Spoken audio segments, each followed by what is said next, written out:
Leg swelling and redness हो सकते हैं सेल्यूलाइटिस के लक्षण, और क्या वेरिकोज वेन और सेल्यूलाइटिस रिलेटेड है।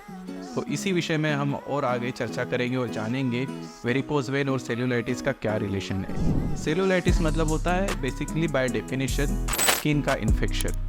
जैसे वेरिकोज वेन की वजह से स्किन ड्राई हो जाती है, उसमें क्रैक्स डेवलप होते हैं, लेग में स्वेलिंग आता है, रेडनेस आता है। तो इस जो क्रैक्स में से बैक्टीरिया एंटर करके स्किन में इन्फेक्शन प्रोड्यूस कर सकते हैं। सेल्यूलाइटिस जो प्रेजेंट होता है एज अ क्लिनिकली हम उसको डिफाइन करते हैं एज अ रेड पैच होता है, जो इसका बॉर्डर इल डिफाइन होता है, एक परफेक्ट मार्जिन नहीं रहता है, और ये कुछ ही दिनों के अंतराल में काफ़ी बढ़ जाता है।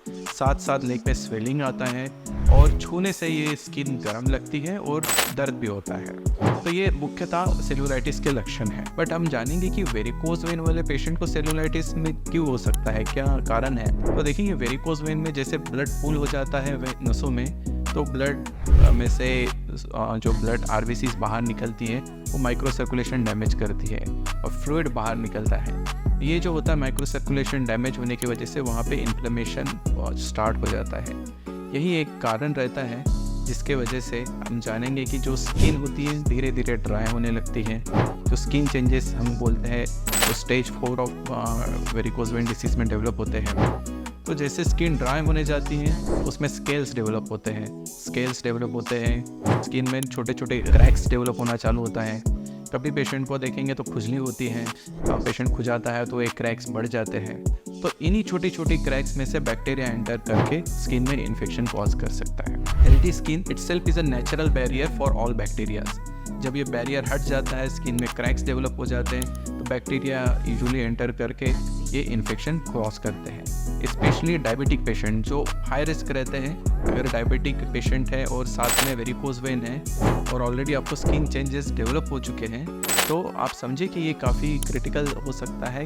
सेल्यूलाइटिस डेवलप होने के लिए पेशेंट को हाई रिस्क होती है। तो सेल्यूलाइटिस का बेसिक ट्रीटमेंट क्या होता है? जैसे हमने बताया कि ये बैक्टीरिया की वजह से एक इन्फेक्शन टाइप होता है, तो बेसिक ट्रीटमेंट में आता है एंटीबायोटिक और एंटी इन्फ्लेमेटरी मेजर्स।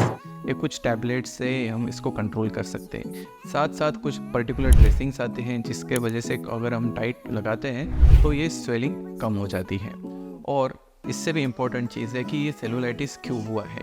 जब हम पता कराते हैं सेल्यूलाइटिस की वजह क्या है, ये सिंपली वेरिकोज वेन की वजह से है या कोई स्किन में कट लग गया है उसकी वजह से ये डेवलप हो गया है, तो अंडरलाइंग कॉज जो भी है उसको सेल्यूलाइटिस का जब एक्यूट फेज रिजॉल्व हो जाता है उसके बाद ट्रीट कराना बहुत ज़रूरी होता है। तो अगर आप वेरिकोज वेन पेशेंट हैं और सेल्यूलाइटिस के रिस्क में है, तो ये सेल्यूलाइटिस हम प्रिवेंट कैसे करें, कैसे अवॉइड करें। देखिए, अगर आप ऑलरेडी स्किन ड्राई हो गया, क्रैक्स डेवलप हो गए हैं, तो बेस्ट है इस सेल्यूलाइटिस अवॉइड करने के स्किन को मॉइस्चराइज रखें। मॉइस्चराइज़र में आप यूज़ कर सकते हैं जो रेगुलर कोकोनट ऑयल रहता है, that acts as a best moisturising agent. ज़रूरी नहीं कि आप कोई महंगा वाला एलोवेरा का लोशन लेके आए वही लगाएं।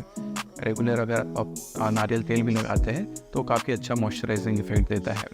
साथ साथ वेरिकोज वेन का भी ध्यान रखना है, लॉन्ग स्टैंडिंग अवॉइड करना है और स्टॉकिंग का रेगुलर यूज़ करना है। जैसे हमने पहले बताया कि डायबिटिक पेशेंट को रिस्क ज़्यादा रहता है, तो डायबिटिक पेशेंट को स्पेशली अपना ग्लूकोज कंट्रोल मेंटेन रखना है। तो ये छोटी छोटी चीज़ें हैं, ये अगर हम फॉलो करते हैं रूटीनली, स्पेशली स्किन केयर, तो हम सेल्यूलाइटिस जैसे प्रॉब्लम से बच सकते हैं। किसी किसी पेशेंट में सेल्यूलाइटिस बार बार होता है, मतलब अभी कुछ ट्रीटमेंट के बाद, बेसिक ट्रीटमेंट के बाद ठीक हो जाता है, 4 महीने 5 महीने बाद दोबारा हो जाता है। अगर सेल्यूलाइटिस बार बार हो रहा है इसका मतलब उसका अंडरलाइंग कॉज ट्रीट नहीं किया गया है, और बार बार सेल्यूलाइटिस होने की वजह से वेन्स तो जो ऑलरेडी डैमेज है, साथ में जो लिम्फेटिक सिस्टम रहती है, जो बहुत ही छोटी छोटी नसें रहती है जो फ्लूइड कैरी करती है, वो भी परमानेंटली डैमेज हो जाती है। इसके वजह से परमानेंट स्किन चेंजेस डेवलप होते हैं, साथ साथ परमानेंटली पैर में स्वेलिंग आना चालू होता है। तो रिकरेंट अगर बार बार सेल्यूलाइटिस हो रहा है तो उसका अंडरलाइंग कॉज पता करना ज़रूरी है और उसको ट्रीट करना ज़रूरी है। अदरवाइज जो प्रॉब्लम्स क्रिएट होते हैं वो ऑलमोस्ट परमानेंट रह सकते हैं। अगर आपको हमारा कंटेंट अच्छा लग रहा है तो इसको लाइक और शेयर ज़रूर कीजिए और चैनल को सब्सक्राइब करना ना भूलें। आपके सब्सक्राइब करने से हमको मोटिवेशन मिलता है और कुछ आइडियाज़ आते हैं जिनसे हम और इन्फॉर्मेटिव चीज़ें आप तक ला सकें। धन्यवाद।